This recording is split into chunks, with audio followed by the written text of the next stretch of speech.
आप नहीं सोच सकते हैं। अगर आप सोच नहीं सकते हैं दैट मीन्स आप इंसान नहीं है।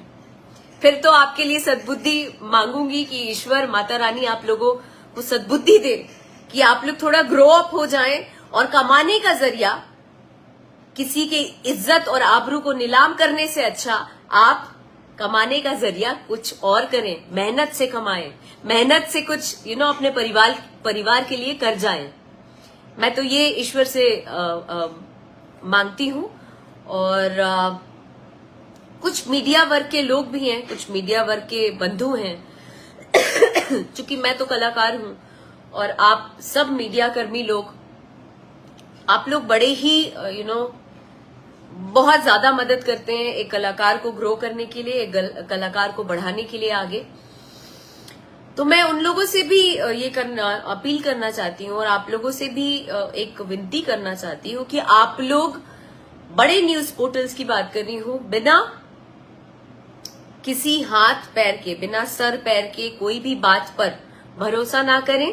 पहले उसके तह तक जांच करें, उस बारे में जांच करें, वेरिफिकेशन करें, दोनों तरफ से वेरिफिकेशन करें। चाहे एक यूट्यूबर्स, कोई एक आम ऐसे ही उठ के यूट्यूबर बन गया और बोलता है अपने आप को कि हम मीडिया वाले हैं, पहले उनसे भी जांच करें और जिनके लिए ये न्यूज वायरल हुआ है उनसे भी जांच करें, उसके बाद कुछ फैसला लें। मुझे ये न्यूज शेयर करना है कि नहीं करना है, इससे ना ऑडियंस को बेवकूफ ना बनाएं। कुछ भी बोल के करके आप ऑडियंस को बेवकूफ ना बनाएं, क्योंकि हमारे जैसी और भी कई लड़कियां हैं जिनको आप सिर्फ ऐसे न्यूज करके, ऐसे कुछ करके आप उनकी जिंदगी बर्बाद कर सकते हैं। मत करिए, बिल्कुल मत करिए, ये उचित नहीं है, ये शोभा नहीं देता। और ऐसा नहीं है कि मैं इस पे एक्शन नहीं ले सकती हूँ, ऐसे काम है, चुटकी का काम है, एक्शन लेना चुटकी का काम है, टाइम नहीं लगेगा।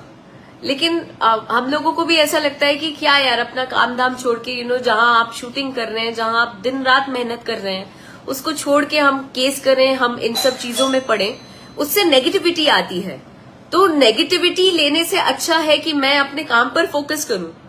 बट ऐसा नहीं है कि हम लाचार हैं, हम अगर वो स्टेप नहीं उठा रहे हैं तो हम लाचार नहीं है।